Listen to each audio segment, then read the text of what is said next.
안녕하세요. 최영인입니다.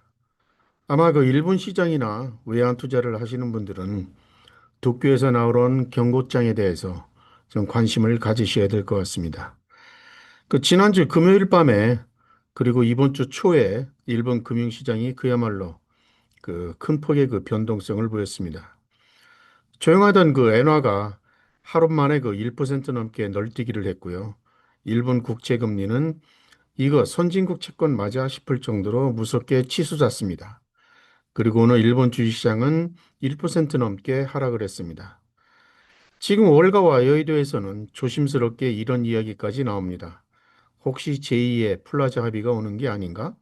그리고 일본발 그 금융위기가 아시아를 덮치는 거 아닌가? 이런 부분들에 대해서 그 의문점을 갖고 계실 겁니다. 단순히 이웃나라 일본의 이야기가 아닙니다. 일본의 금리가 뛰면 한국 증시에서 그 외국인 자금이 빠져나갈 가능성이 있고 엔화가 춤을 추면 현대차 주가와 우리 환율이 영향을 받을 가능성이 있습니다. 오늘은 지금 도쿄에서 무슨 일이 벌어지고 있는지 그리고 당장 우리 계좌에 어떤 영향을 미칠지 세 가지 시나리오로 완벽하게 정리해 드리겠습니다. 자, 사건 그 현장부터 가보겠습니다. 지난주 금요일 그 뉴욕 외환 시장입니다. 그 그림에서 보시는 것처럼 잘 나가던 그 외환 엔달러하고 환율이 갑자기 누군가에 얻어맞은 것처럼 그 수직으로 내려왔습니다. 엔화 가치가 그 순식간에 급등을 한 건데요. 이때 시장에서 아주 그 기묘한 시장 얘기가 돌았습니다. 그 뉴욕 연방준비은행에서 그 주요 은행들에게 그 엔화 환율 수준을 물어봤다는 겁니다. 이것을 그 전문 용어로 그 레이트 체크라고 합니다.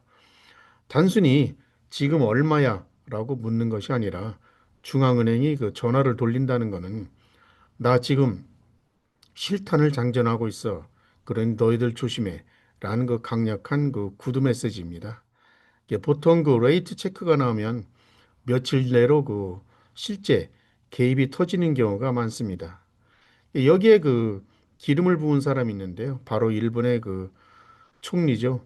다카이치 사네입니다. 그녀가 이렇게 말했습니다. 지금 엔화 약세는 투기적이고 비정상적이다. 그러니까 필요한 조치를 하겠다. 그 시장은 깜짝껏 놀랐습니다. 그 다카이치는 돈 풀기를 좋아하는 그 아베노믹스의 그 후계자 아니었어라는 생각을 했는데 갑자기 그 환율 방어 투사로 돌변한 겁니다. 도대체 왜 그랬을까요? 여기에는 그 정치적인 딜레마가 있습니다. 다카이치의 그 역설이라고도 그 얘기를 하는데요. 다카이치는 기본적으로 그 돈을 풀어서 경제를 살리자는 확장 그 재정파였습니다. 식료품 세금을 깎아주겠다는 공약도 했고요. 원래대로라면 돈을 푸니까 엔화 가치는 거 떨어져야 되는데 이게 소위 그 다카이치 그 트레이드였죠. 그런데 그 문제가 생겼습니다. 엔화 가치가 그 너무 싸지니까 수입 물가가 그 미친 듯이 오르는 겁니다. 그래서 일본 서민들이 마트에서 그 장을 못 볼 정도가 그 된 것입니다. 2월 8일이 당장 그 선거인데 물가가 폭등하면 선거에서 지게 됩니다. 그래서 다카이치는 그 딜레마에 빠지게 된 겁니다. 돈은 풀고 싶은데 환율은 막아야 된다. 결국 그 일본 혼자 힘으로는 안 되니까 미국을 그 끌어들여서라도 환율을 그 누르랬다는 이러한 그 시각이 나옵니다. 그래서 1985년 전 세계의 환율 판도를 바꿨던 플라자 합의와 같은 공조 개입설이 그 도는 것도 바로 이러한 그 급박한 그 정치 일정 때문에 그렇습니다. 하지만 여러분 환율보다 더 두꺼운 게, 더 무서운 게 있습니다. 그 주식쟁이들이 진짜 공포를 느끼는 것은 바로 그 채권 금리입니다. 일본 국제 그 시장은 그야말로 그 발작 상태를 보였는데요. 다카이치가 그 세금을 깎아주겠다고 했죠. 그렇다면 이 부족한 세수는 그 무엇으로 그 메울까요? 그렇습니다. 이 국채를 그 발행을 해야 됩니다. 국채 발행이 늘어날 것 같으니 국채 가격이 폭락을 하고 반대로 국채 금리는 30년 만에 그 최고 수준까지 치솟은 겁니다. 이게 왜 문제가 되냐면 일본의 그 은행과 보험사들은 그 고객 돈으로 엄청나게 그 자산을 매입을 했었는데요. 만약에 금리가 급등을 해서 채권이 떨어지면 앉은 자리에서 천문학적인 손실을 보게 됩니다. 금융기관의 건전성이 위협을 받으면 이들은 가장 먼저 주식 같은 위험 자산을 팔아치워서 현금을 확보하려고 할 겁니다. 이게 바로 주식시장 폭락의 트리거가 될 수도 있는 겁니다. 실제로 데이터가 경고를 울렸습니다. 최근 10년물 국채금리가 일본 주식시장의 평균 배당 수익률을 뚫고 올라갔습니다. 이게 글로벌 금융위기 이후 처음 있는 일입니다. 투자자 입장에서 생각을 해보면 주식은 원금 손실 위험이 있는데 배당을 2% 준다. 그런데 망할 일 없는 일본 국채가 배당 수익률보다 더 높은 2.5%를 준다. 그러면 여러분들은 당연히 주식보다는 채권으로 자금을 옮기지 않겠습니까? 그래서 이거를 경제학 용어로 크라우딩 아웃이라고 합니다. 안전자산인 채권 금리가 너무 매력적이어서 주식시장에 돈을 빨아들이는 현상입니다. 잘 나가던 일본 증시에 갑자기 브레이크가 걸린 이유가 바로 이러한 금리 역전 현상 때문에 그렇습니다.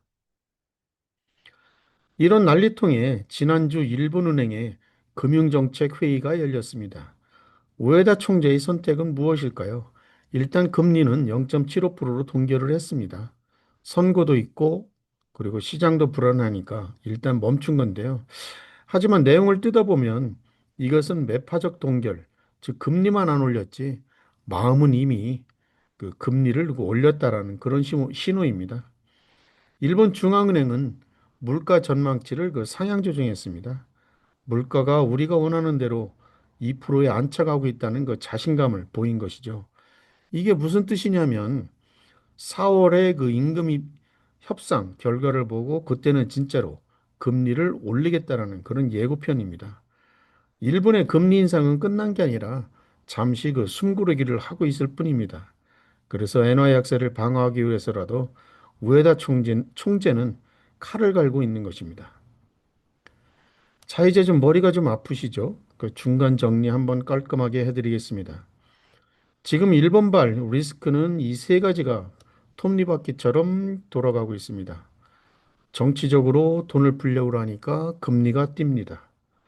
환율이 너무 오르니 정부 가입해서 엔화 변동성을 엔화를 누리려고 하다 보니 변동성이 보입니다. 그리고 BOJ는 물가를 잡기 위해서 금리를 올릴 준비를 마쳤습니다. 이 세 가지의 공통적인 특징은 기본적으로 유동성 축소입니다. 전 세계로 싼 이자로 풀려있던 엔화 자금들이 이제 짐을 싸서 일본으로 돌아가야 될 때가 왔다는 겁니다. 이게 바로 우리가 걱정해야 할 엔캐리, 트레이드 청산의 공포입니다. 그럼 이제 바다 건너 우리나라로 넘어와 보겠습니다. 이 일본발 태풍, 한국 환율에는 어떤 영향을 줄까요? 일단 두 가지 시나리오가 있습니다. 첫 번째는 질서 있는 엔화 강세입니다. 일본 정부의 개입이 성공을 하고 엔화가 다행히 150엔대 초반대로 천천히 내려오는 경우입니다. 통상적으로 원화는 엔화와 커플링 됩니다. 엔화가 강해지면 원화도 동반 강세를 보입니다. 이 경우 원달러 환율은 이재명 대통령이 말씀하신 대로 1,400원 초반대로 안정될 수 있습니다. 가장 베스트 시나리오입니다. 두 번째는 일본 국채 금리가 다시 폭등을 해서 금융시장이 패닉에 빠지는 겁니다. 이때는 원하고 엔화고 다 필요 없고 달러가 최고다라는 심리가 발동을 할 겁니다. 그래서 엔화가 강해져도 원화는 왕따가 돼서 혼자 약세를 보일 수 있습니다. 지금 우리는 A와 B의 갈림길에 서 있는 겁니다. 주식시장은 어떨까요? 교과서적으로는 N고는 한국 수출주의 호재입니다. 해외 시장에서 도요타 차 가격이 비싸지면 상대적으로 현대차 가격 경쟁력이 좋아지기 때문에 그렇습니다. 실제로 과거에는 엔화가 강세일 때 자동차, 철강, 기계업종 주가가 좋았습니다. 하지만 이번에는 수급이라는 변수가 있습니다. 아까 말씀드린 대로 구축 효과 기억하시죠? 그 일본 금리가 너무 높아서 급등을 하면 일본 자금이 본국으로 회귀를 해보면 한국 증시를 받치고 있던 외국인 자금 자체가 줄어들 수도 있습니다. 즉, 기업 실적에는 좋은데 주식을 사줄 돈이 줄어드는 겁니다. 따라서 지금은 무조건적인 그 매수보다는 외국인이 실제로 들어오고 있는지를 확인해야 되는 것이 현명하다고 할 수 있겠습니다. 자, 이제 여러분들이 계속해서 그 지켜봐야 될 세 가지 체크리스트가 있습니다. 일단 그 달러 엔화가 160엔대로 그 재진입할 수 있는지, 160엔은 일본 정부가 설정한 마지노선입니다. 여기를 다시 뚫고 올라가면 그때는 말로 하는 개입이 아니라 아마 실탄이 그 진짜 그 개입될 겁니다. 변동성이 폭발하겠죠. 그 일본 10년물 국채 금리도 봐야 됩니다. 얘가 진정이 돼야 됩니다. 금리가 급등하면 코스피도 같이 흔들릴 확률이 90% 이상입니다. 그리고 외국인 선물 매매 동향입니다. 외국인이 코스피 선물을 대량으로 매도한다? 이것은 다 리스크 관리에 들어간다라는 신호입니다. 이때는 그 보수적으로 그 대응하셔야 됩니다. 이제 결론입니다. 지금 일본 시장은 수십 년 만에 가장 큰 변화의 소용돌이 속에 있습니다. 2월 8일 일본 선거, 그리고 4월 BOJ 회의까지 이 변동성은 계속될 가능성이 있습니다. 하지만 뭐 공포에 떨 필요는 없습니다.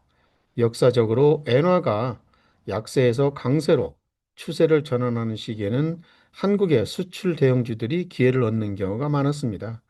다만 그 기회는 일본 국채 금리 발작이라는 파도에 의해서 묻혀나갈 그 가능성이 있습니다. 이것이 지나간 다음에 올 겁니다.